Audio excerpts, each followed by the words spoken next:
Hey guys, what's up? Welcome back to my YouTube channel. So as you can tell from the thumbnail and the title of the video, today we're going to be doing one of those reading your assumptions about me videos.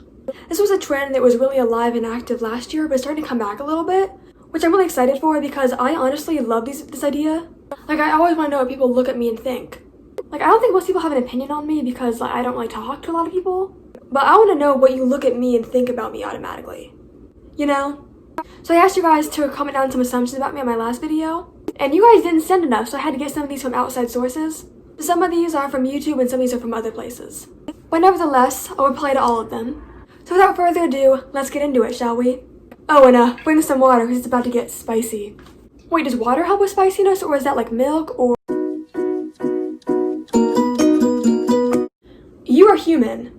Yes, unfortunately I am. Not gonna lie though, I'm kind of offended that you didn't look at me and automatically assume that I was a woodland fairy. Kinda hurt by that, you know? You're into mushrooms. What? Why would you say that? It's kinda weird. You're the one person in your family that doesn't care about anything and just left it slide. I mean, yes and no. You're correct in the sense that I'm completely detached from reality as a coping mechanism, and that I spend more time in my own head than I do in the real world. And at this point I'm just like, you know what, whatever, life's just a bad nightmare and one day I'm gonna die, so who cares? I do care about certain things. For example, I care very deeply about getting to places on time. I will just anxiously stare at the clock when we're driving somewhere if I think we might be late. Or stuff like that. I care about some things, but other things I'm just like, whatever. Guess I'll just die. Okay, this one isn't an assumption about me, but it's a question about my videos. Either one's fine. They asked me how I edit my videos. I use iMovie, which, look, I know it's trash. But I've tried to use that fancy editing app that the big YouTubers use, like Film Cut Pro or whatever. And I kid you not, I cannot figure out how to do that. I've tried multiple times and I'm just too stupid to understand it. It's kind of complicated. So is iMovie made for crappy 4th grade school projects? Yes. But I'm too stupid to figure out anything else, so this is what you get. You wish more things were vegan. Yes I do. Specifically restaurant food. Because I can go to my local Kroger and get a vegan burger, vegan ice cream, vegan whipped cream, vegan cheesecake. And then non-perishable foods that just happen to be vegan, like Oreos or Wheat Thins or something. And of course your fruits and veggies and grains and all that jazz. But then I walk into a restaurant and they're just like, oh, you're vegan? We have iceberg lettuce. And fries. Oh no, hold on, those are made out of beef oil. There's seriously nothing. McDonald's, which is basically the biggest fast food restaurant ever pretty much, has no vegan options. I mean, I think the apple pie might be vegan, but no vegan has ever been you know what I really want? Apple pie. No, we want burgers and ice cream. Well, maybe just milkshakes, because vegan or not, no one's getting ice cream from McDonald's.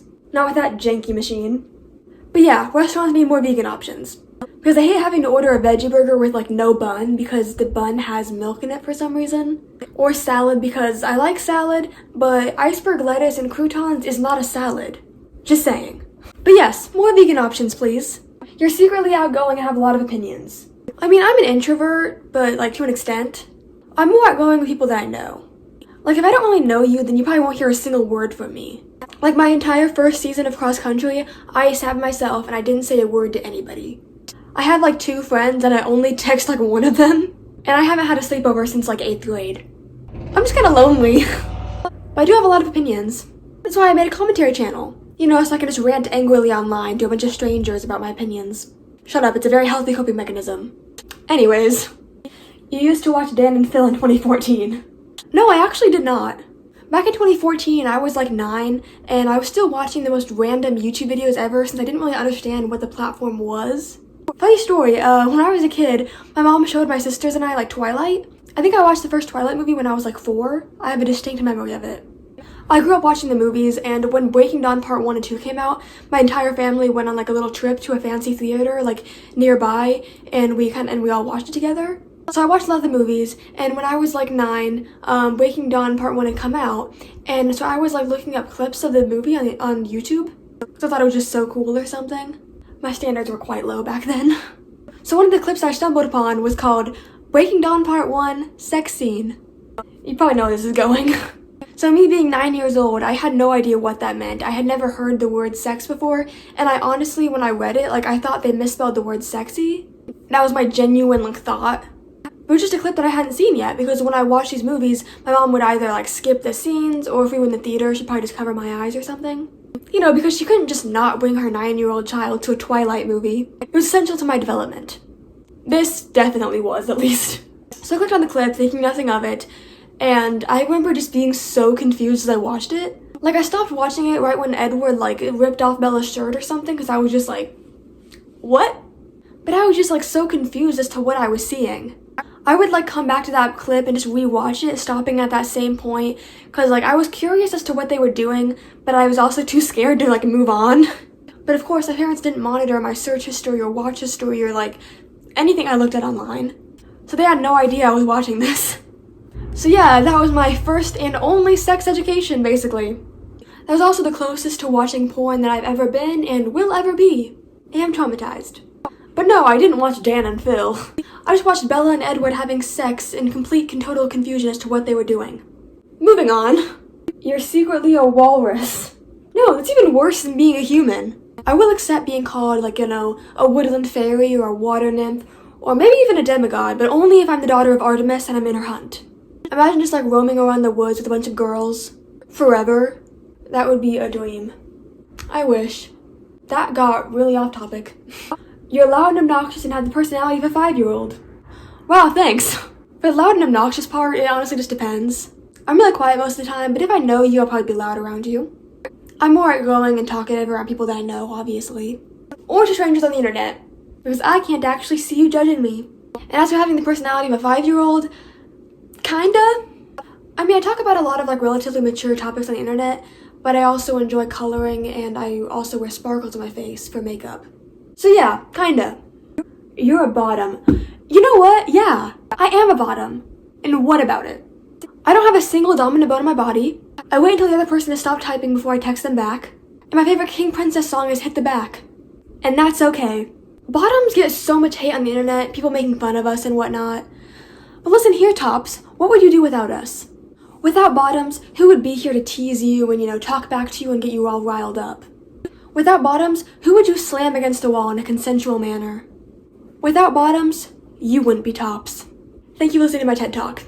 To all my guys, gals, and non-binary pals who happen to be bottoms, be proud of it. You're amazing and your energy is powerful. You're doing great, sweetie. I say all of this as if I'm not a virgin. You've forgotten about Casey.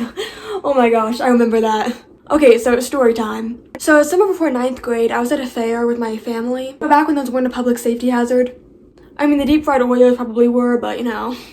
I was there with my family, and I got a follow request on Instagram from this girl named Casey. And let me tell you, she was pretty. Really pretty. And I was like, oh, pretty girls don't usually, like, talk to me or, like, request to follow me. So she was really cute, and her bio said that she was 15, so just to make sure, I screenshotted her profile and I sent it to some friends, and I was like, hey, do any of you know who she is? Just to make sure I wasn't getting catfished by a 60-year-old man or something. And one of my friends replied back to me and was like, oh yeah, I know that girl, she used to go to my old Catholic school. So I was like, yes, and I accepted her follow request. And I kid you not, moments later, she slid into my DMs. She said, hey, and I was like, I mean, it's a pretty casual greeting, I'm just bad at talking, so we were texting for a while, and then she asked me, she was like, hey, I noticed that photo you have of you at Pride. And I was like, yeah. Getting all excited, you know, I knew what that meant.